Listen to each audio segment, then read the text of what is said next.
Guys ಇವತ್ತು ಮಾರ್ನಿಂಗ್ಗೆ ಎದ್ದಿದ್ದೀವಿ ದರ್ಶನ ಮಾಡೋಣ ಅಂತ ಹೇಳಿಬಿಟ್ಟು ನೀಟಾಗಿ ರೆಡಿಯಾಗಿ ನಮ್ಮಮ್ಮನೂ ಅಕ್ಕ ಇಬ್ಬರು ಕೂತಿದ್ದಾರೆ. ನಮ್ಮಪ್ಪ ಬೇರೆ ಸ್ನಾನಕ್ಕೆ ಹೋಗಿದ್ರು. ಸೊ ಹೋಗಿ ದರ್ಶನ ಮಾಡಬೇಕು ಅಂತ ಕಾಯ್ತಾ ಇದ್ದೀವಿ. ಇವಾಗ ಬೆಳಗ್ಗೆ 3:30ಗೆ ಎದ್ದು ಅಷ್ಟರಲ್ಲಿ ರೆಡಿ ಆಗಿಬಿಟ್ಟು ಈಗ ದರ್ಶನಕ್ಕೆ ಹೋಗಬೇಕು ಅಂತ ಕಾಯ್ತಾ ಇದ್ದೀವಿ. ಇನ್ನು ನಮ್ಮಪ್ಪ ಒಬ್ಬರು ರೆಡಿ ಆಗಬೇಕು. ಆಗಿದ ತಕ್ಷಣ ದರ್ಶನಕ್ಕೆ ಹೋಗ್ತೀವಿ. ನಮ್ಮಮ್ಮ ಬೇಗನೆ ಎದ್ದುಬಿಟ್ರು. ಇವತ್ತು 2:30 3 ಗಂಟೆ 2:45 ಹಂಗೆ ಎದ್ಬಿಟ್ಟಿದ್ವು. ಆಮೇಲೆ ನಾನಿದ್ದೆ, ಹಾಗೆ ರೆಡಿ ಆದ್ವಿ. ಇನ್ನು ರಾಯರ ದರ್ಶನ ಮಾಡೋದೊಂದು ಬಾಕಿ ಇದೆ. ಸೊ ನೋಡಬೇಕು ಯಾವ ರೀತಿ ದರ್ಶನ ಆಗುತ್ತೆ ಅಂತ. ನಾನಂತೂ ಕಾಯ್ತಾ ಇದ್ದೀನಿ. ಇವಾಗ ಹೊರಡಬೇಕು. ಗೈಸ್ ಆ್ಯಕ್ಚುಲಿ ರೂಮ್ ಹತ್ರನೇ ಇತ್ತು ದೇವಸ್ಥಾನ. ಸೊ ಹಾಗೆ ಹೋಗ್ತಾ ಇದ್ವಿ. ಯಾರೋ ಬಂದುಬಿಟ್ಟು ಹಣೆ ಮೇಲೆ ಗಂಧ ಹಾಕೋದಕ್ಕೋಸ್ಕರ 10 ರೂಪೀಸ್ ತೊಗೋತಾರೆ. ಅದು ಬರೆಯೋದಕ್ಕೋಸ್ಕರ ತೊಗೊಂಡ್ರು. ಬಟ್ ಅದು ನೋಡೋದಕ್ಕೆ ತುಂಬಾ ಚೆನ್ನಾಗಿ ಕಾಣಿಸ್ತಿತ್ತು ಆ್ಯಂಡ್ ಒಂಥರ ಚೆನ್ನಾಗಿತ್ತು. ಈಗ ಬರ್ತಾ ಇದ್ದೀವಿ ದೇವಸ್ಥಾನಕ್ಕೆ. ಬೆಳಗ್ಗೆನೇ ನೋಡ್ಬೋದು, ನಾವು ತುಂಬ ಬೇಗ ಬಂದಿದ್ದರಿಂದ ಅಷ್ಟೊಂದು ಯಾರೂ ಇರಲಿಲ್ಲ. ಸೊ ಎಲ್ಲ ಖಾಲಿಯಾಗಿ ಇತ್ತು. ಆದರೆ ನಾವು ಬೇಗ ದರ್ಶನ ಮುಗಿಸ್ಬೋದು ಅಂತ ಹೇಳಿಬಿಟ್ಟು ಒಂಥರ ಮೈಂಡ್ ಫ್ರೆಶ್ ಆಗುತ್ತೆ ಗೈಸ್ ಬೆಳಗ್ಗೆನೇ ಎದ್ದು ದರ್ಶನ ಮಾಡಿದ್ರೆ. ಹೂದವ್ರನ್ನ ನೋಡಿದ್ವಿ. ಸೊ ಅದಕ್ಕೋಸ್ಕರ ಅಮ್ಮಗೆ ಹೂವು ಕೊಡ್ಸೋಣ ಅಂದ್ಬಿಟ್ಟು ಹೂವು ತೊಗೋತಾಯಿದ್ರು. ಬೆಳಗ್ಗೆನೇ ಮೊದಲನೇ ಬೋಣಿ ನಮ್ಮದೇ ಆಗಿತ್ತು ಹೂವು ಜಾಗದಲ್ಲಿ. ಸೊ ಹೂವನ್ನ ತೊಗೊಂಡು ಅಮ್ಮ ಮುಡ್ಕೋತಾಯಿದ್ರು. ಮುಡ್ಕೊಂಡ್ಬಿಟ್ಟು ಈಗ ಹೊಡ್ತಾ ಇದ್ದೀವಿ. 5 ಗಂಟೆಗೇನೋ ಅಲ್ಲಿ ದರ್ಶನ ಕರೆಕ್ಟಾಗಿ ಬಿಡ್ತಾರಂತೆ. ಸೊ ನಮಗಿನ್ನೂ ಒಂದು 15 ನಿಮಿಷ ಇತ್ತು. ಬೇಗನೆ ಹೋಗ್ತಾ ಇದ್ದೀವಿ ನಾವು. ಸುಮ್ಮನೆ ಎಷ್ಟೊಂದು ಜನ ಇದ್ದೇ ಇಲ್ಲ. ತುಂಬ ಪ್ರಶಾಂತವಾಗಿತ್ತು. ಬೆಳಗ್ಗೆನೇ ದರ್ಶನ ಮಾಡೋದ್ರಂತೂ ತುಂಬಾ ಚೆನ್ನಾಗಿರುತ್ತೆ ನೋಡಿ. ಇಷ್ಟು ಪ್ರಶಾಂತವಾಗಿದೆ ಈ ಜಾಗ ಅಂತ ಅನ್ನಿಸ್ತಾ ಇತ್ತು. ಹಾಗೆ ಹೋಗ್ತಾ ಇದ್ದೀವಿ.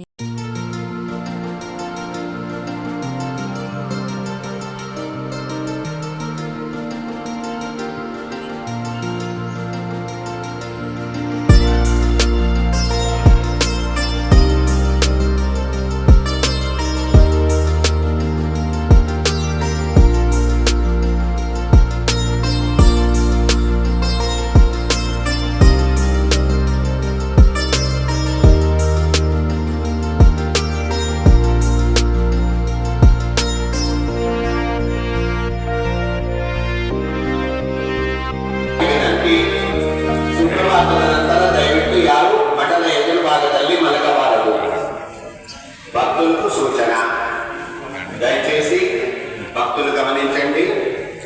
సుప్రభాతమైనందున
ನಮ್ಮದು ಬೇಗನೆ ದರ್ಶನ ಮುಗೀತು. 5 ಗಂಟೆಗೆ ಒಳಗೆ ಹೋಗಿದ್ದು 10 ನಿಮಿಷ ಪಟ್ಟಂತ ದರ್ಶನ ಆಗೋಯ್ತು. ಅಲಂಕಾರ ಮಾಡ್ತಿದ್ರು ಇನ್ನೂ, ಆದರೂ ಒಳಗಡೆ ಬಿಟ್ಟರು. ಆರಾಮ್ಸೆ ದರ್ಶನ ಆಯಿತು. ಸೈಲೆಂಟಾಗಿತ್ತು. ಜಾಸ್ತಿ ಜನ ಇರಲಿಲ್ಲ, ಕ್ರೌಡ್ ಇರಲಿಲ್ಲ. ಅದಕ್ಕೆ ಯಾರನ್ನ ದರ್ಶನ ಮಾಡೋಂಗಿದ್ರೆ ಬೆಳಗ್ಗೆನೇ ಬನ್ನಿ, ಆರಾಮಾಗಿ ಎಲ್ಲ ಮುಗಿಸ್ಕೊಂಡು 5 ಗಂಟೆ ಅಷ್ಟರಲ್ಲಿ ನೀವು ದರ್ಶನಕ್ಕೆ ನಿಂತ್ಕೊಂಡ್ರೆ 10-15 ನಿಮಿಷಕ್ಕೆ ಆರಾಮ್ಸೆ ದರ್ಶನ ಮಾಡ್ಬೋದು. ನಮಗಂತೂ ಒಳ್ಳೆ ಫೀಲ್ ಕೊಡ್ತು ಫಸ್ಟ್ ಟೈಮ್ ಬಂದಿದ್ದು. ನೋಡೋಣ ಮತ್ತೆ ಬರ್ತಿರ್ತೀವೇನೋ ಅಂತ. ಓಕೆ, ನೀವು ಮಂತ್ರಾಲಯಕ್ಕೆ ಬಂದಿಲ್ಲ ಅಂದರೆ ಒಂದು ಸಲ ಭೇಟಿ ನೀಡಿ, ಆರಾಮ್ಸೆ ದರ್ಶನ ಮಾಡ್ಬೋದು. ಒಂದು ಒಳ್ಳೆ ಪ್ಲೇಸು, ನೆಮ್ಮದಿ ಸಿಗುತ್ತೆ ನಿಮಗೆ. ಗೈಸ್, ನೀವು ಏನೇ ಹೇಳಿ, ಇಲ್ಲಿ ಹಸು ಕರುಗಳನ್ನ ನೋಡೋಕ್ಕಂತೂ ತುಂಬಾ ಖುಷಿ ಕೊಡುತ್ತೆ. ಅಷ್ಟು ಚೆನ್ನಾಗೈತೆ, ಅವು ಪಾಡಿಗೆ ಹೋಗಿರ್ತವೆ. ಸೊ ಈಗ ದರ್ಶನ ಎಲ್ಲ ಮುಗಿತಲ್ವಾ, ಟೀ ಕುಡಿಯೋಣ ಅಂತ